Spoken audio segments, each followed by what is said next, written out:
Assalamualaikum warahmatullahi wabarakatuh.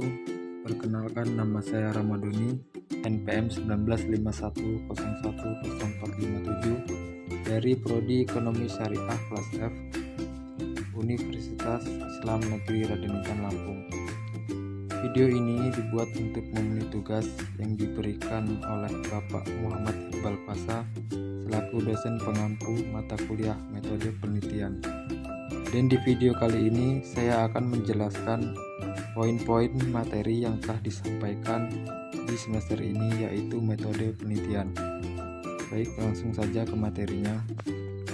Metode penelitian sendiri adalah suatu cara ilmiah yang dipilih secara spesifik untuk mendapatkan data dan memecahkan suatu masalah yang dilakukan pada suatu penelitian dengan tujuan dan kegunaan tertentu. Research. Dalam metode penelitian terdapat research, di mana re ialah kembali. Research ialah meneliti dan mencari, dan yaitu orang. Dengan begitu dapat disimpulkan bahwa research ialah orang yang melakukan penelitian kembali. Untuk membuat jurnal, kita akan dihadapkan pada sulitnya mencari referensi, dan berikut adalah caranya. 1. Google Scholar. 2. Jurnal ilmiah dan internasional. 3. Menyalin catatan kaki dan mencarinya di Google. 4. Search menggunakan tanda petik. Cara mencari ide atau topik judul. 1. Mencari dan mengikuti webinar terbaru. 2. Cari jurnal terbaru. 3. Mencari contoh ide dan judul. Tahap-tahap pembuatan jurnal. 1. Abstrak. 2. Pendahuluan. 3. Konsep dan pembahasan 1 dan 2. 4. Research atau GAP. Dan 5. Kesimpulan. Abstrak. Abstrak ialah penggambaran keseluruhan isi paper, diantaranya masalah, tujuan, metode penelitian, dan hasil. Ketentuan yang harus dipahami dalam pembuatan abstrak ialah 1. Terdiri dari 250 sampai 350 kata.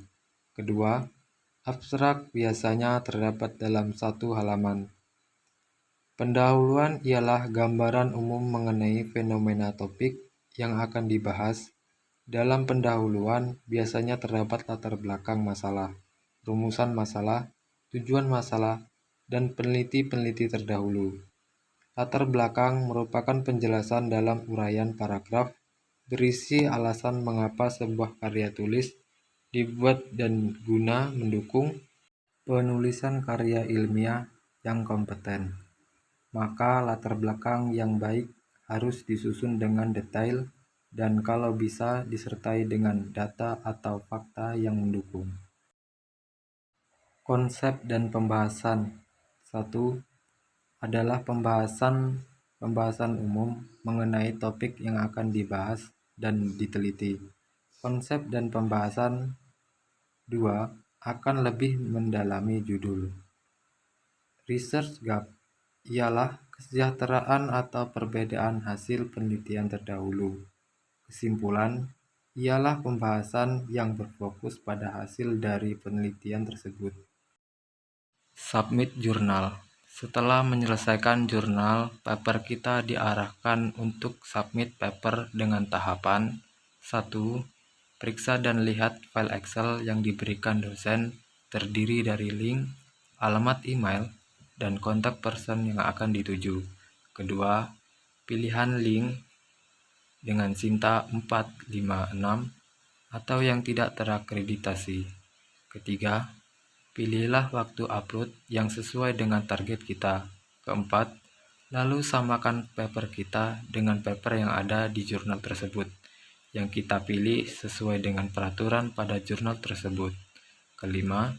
Setelah itu, tunggu pihak jurnal memberi kabar apakah jurnal kita diterima dan apakah jurnal kita ditolak. 6. Apabila tidak ada kepastian, pilih untuk meminta izin untuk mencabut artikel yang disubmit, kemudian cari jurnal yang dapat menerbitkan artikel kita. Pengembangan hipotesis adalah jawaban sementara terhadap masalah yang masih bersifat praduga karena masih harus dibuktikan kebenarannya. Dugaan jawaban tersebut merupakan kebenaran yang bersifat sementara, yang diuji kebenarannya dengan data yang dikumpulkan melalui penelitian. Hipotesis mencakup 1.